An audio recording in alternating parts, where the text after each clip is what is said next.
Bicentenario, fiesta de glorias. La celebración es la conmemoración de la obra histórica, de aquello que sucedió hace tanto y que nos enorgullece siempre, de lo que llanamente merece nuestro entusiasta homenaje, el digno recuerdo. Cada 200 años, las alegrías adquieren un matiz especial. Es la fiesta del Bicentenario. En julio de 1811, en el seno de nuestro Parlamento, los venezolanos ratificamos solemnemente la independencia de nuestra patria, un hecho que se define como la concreción de las luchas históricas de una nación que a la luz del devenir histórico había decidido ser libre. La historia ha recuperado ese papel movilizador que siempre ha tenido o que le pertenece de suyo cuando un pueblo quiere saber ya con plena conciencia de dónde viene, cuál ha sido su tránsito en la historia y por qué razón en el momento que está viviendo puede estar enfrentado a ciertos problemas que le impiden desarrollarse de una manera plena, de una manera creadora. Desde principios del siglo XVIII, los territorios de Venezuela eran escenario de rebeliones y movimientos libertarios que apuntaban a ese interés supremo de consolidarnos como nación, de liberarnos, de alcanzar la emancipación. Valerosos movimientos con motivaciones tan diversas como su origen, desde el más apoltronado mantuanaje hasta los pardos y esclavos, sobre cuyos hombros se sostenía un modelo económico y social condenado al colapso, protagonizaron actos de rebeldía contra el poder de la España imperial. Grandes movimientos que hoy son recordados como precursores de la independencia venezolana. Tenemos que sí hablar de un proceso de insurgencia porque nuestros indígenas, cuando se enfrentaron a esos españoles que venían bélicamente más adelantados que nuestros indígenas, que los pobladores originarios de estas tierras, por supuesto que ganaron esa primera batalla, pero ellos, o sea, nuestros antepasados, nuestros abuelos, tanto indígenas como afrodescendientes, nunca bajaron la cabeza, vamos a decirlo así. ¿Y qué nos los prueba? Bueno, insurrecciones tras insurrecciones que se dieron en esos 300 años de colonia. Nunca la sociedad colonial fue ese remanso de paz que presentaba la colonia y que presentaban las élites. Siempre hubo continuas rebeliones, desde las rebeliones indígenas, que fueron las primeras cuando este continente es invadido, hasta la que luego van a ir protagonizando los esclavos y otros grupos sociales que en un momento dado no soportaban ciertas situaciones concretas de opresión. Yo digo que las rebeliones, los hechos de resistencia y de insumisión de los pueblos indígenas, de los pueblos africanos, durante todo el periodo colonial, van a enlazarse a finales del siglo XVIII con el pensamiento independentista y con los movimientos independentistas. Los primeros movimientos claramente independentistas, sabemos que en 1795 uno de esos movimientos importantes es el de José Leonardo Chirino, que es claramente hacia una república que aspira a la formación de una república independiente y a la libertad de los esclavos. Después hay otros movimientos como el de Gualí España, otros movimientos como el de Francisco José Pirela, y después también la expedición de Miranda en 1806 y el juramento del Monte Sacro de nuestro libertador Simón Bolívar. Otro movimiento que no podemos soslayar en 1806 es las dos expediciones de Francisco de Miranda. Francisco de Miranda no pisaba territorio venezolano desde que salió a los 21 años en 1771 y vino con todo un programa integracionista, desde la Patagonia hasta el río Mississippi, un gobierno híbrido, es decir, una institución, un incanato propiamente indígena, como lo concebía él, con cámaras de lores y de comunes, como se concebía o las formas que se veían en la isla británica de su momento. pero son 5 años antes el juramento de Montesacro, donde Bolívar manifiesta una clara conciencia de la opresión colonial y su decisión de poner todo el esfuerzo de su alma y de su fuerza física para romper ese yugo. Gestas que dejaban entrever la aspiración independentista que ya bullía en una época de cambios, cuando el pensamiento iluminista liberal recorría la Europa occidental y llegaba a sus colonias. Entonces, los hombres ilustrados también de nuestra América y de Venezuela se nutrieron de las ideas emancipatorias de la Revolución Francesa y de la Ilustración en general. Pero dentro del territorio venezolano, dentro de la sociedad venezolana, hay por supuesto las ideas liberales y las ideas de la Ilustración han calado hondamente en varios sectores. Y son esas ideas que vienen de la Ilustración, que fueron formuladas también en textos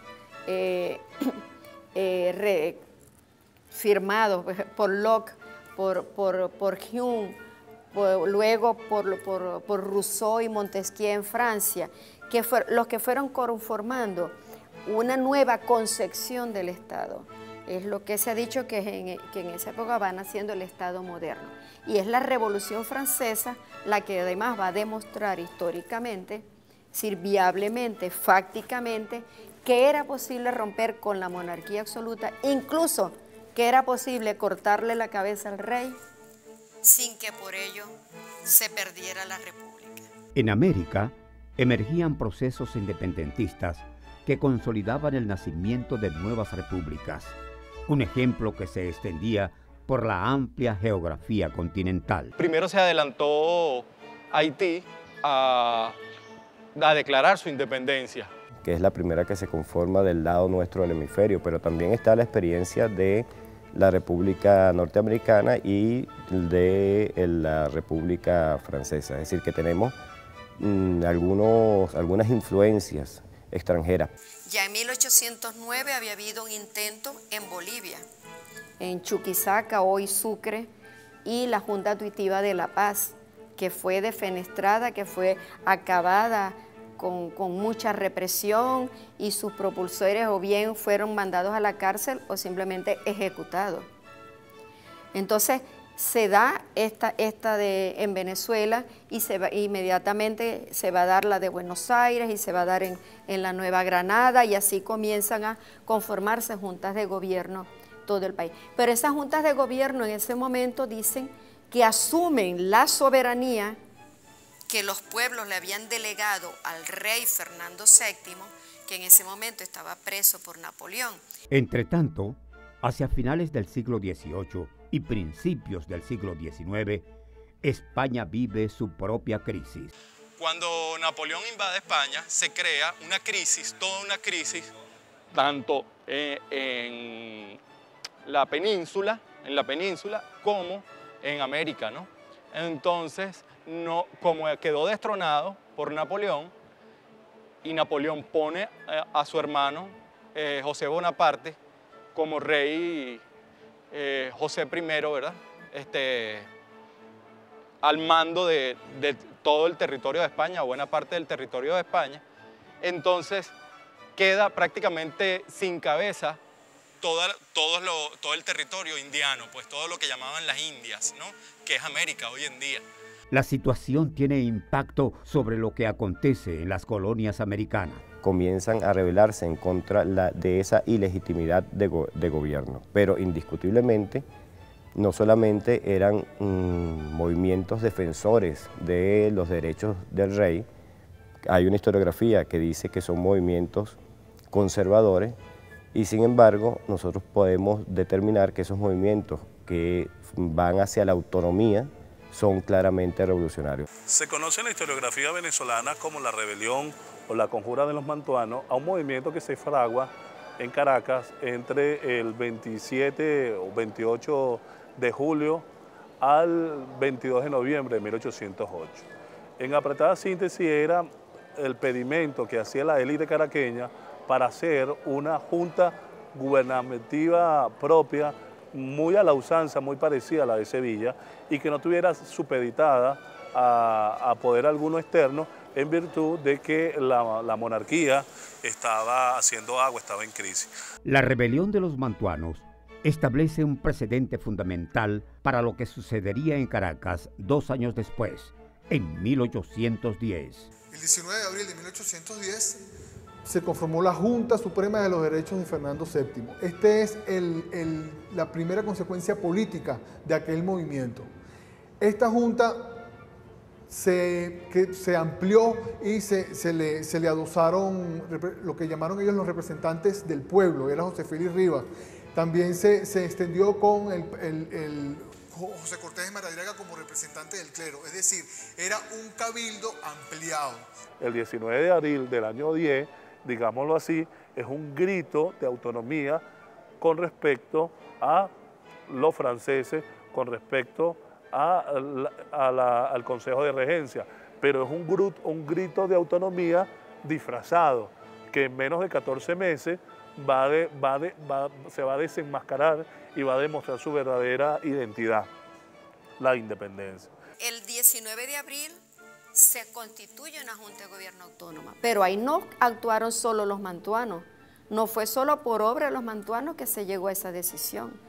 Ahora han salido a la luz unos documentos que estaban en el Archivo General de la Nación, que siempre estuvieron allí, donde se ve que eso fue todo un movimiento de conspiración en la que ciertamente participaron mantuanos, es decir, miembros de esa élite criolla caraqueña, pero también participaron pardos, también participó gente de color, y fue además un movimiento cívico-militar. Allí participaron integrantes de las milicias que se reunían desde hacía tiempo con los pardos. Es un punto de llegada y un punto de partida para el nuevo proceso independentista venezolano. Caracas se convirtió en el escenario y en la semilla revolucionaria del continente suramericano. Francisco de Miranda se percata del momento histórico y desde Europa emite misivas al Cabildo de Caracas y a los ayuntamientos de las principales ciudades hispanoamericanas para tomar provecho de la crisis española y así lograr una sólida y libre independencia. Diciéndoles, abran los ojos, tienen que liberarse, no pueden seguir sujetos a España. Sus títulos de nobleza, esos títulos que ustedes exhiben con orgullo, esos no valen nada, esos son cadenas de opresión tan iguales como las cadenas que ustedes les ponen a sus esclavos. El Cabildo de Caracas, suerte de parlamento con representaciones de distintos sectores de la sociedad de entonces, deviene en Junta de Gobierno. Entre sus primeras medidas está la constitución de estructuras políticas que asumen y afrontan el cautiverio del rey Fernando VII. El Cabildo de Caracas se transforma en Junta Suprema y al hacer esta transformación asume la soberanía. Ya el poder extranjero español quedó sin efecto. De hecho, Vicente Emparan, que era el capitán general, y las autoridades de Hacienda y el Real Consulado cesan en sus funciones y son asumidas por representantes criollos o por representantes de la Junta. En las provincias de Cumaná, Barinas, Trujillo, Barcelona, Mérida y Margarita se constituyen juntas similares que se integraron a la Junta Suprema de las provincias de Venezuela. Se firma un acta que registra los hechos y las subsiguientes decisiones. Sin embargo, los acontecimientos guardaban pretensiones independentistas que no tardaron en aflorar. El independentismo era producto de una realidad sociopolítica y económica que se hacía insostenible en una sociedad donde los cambios eran inminentes.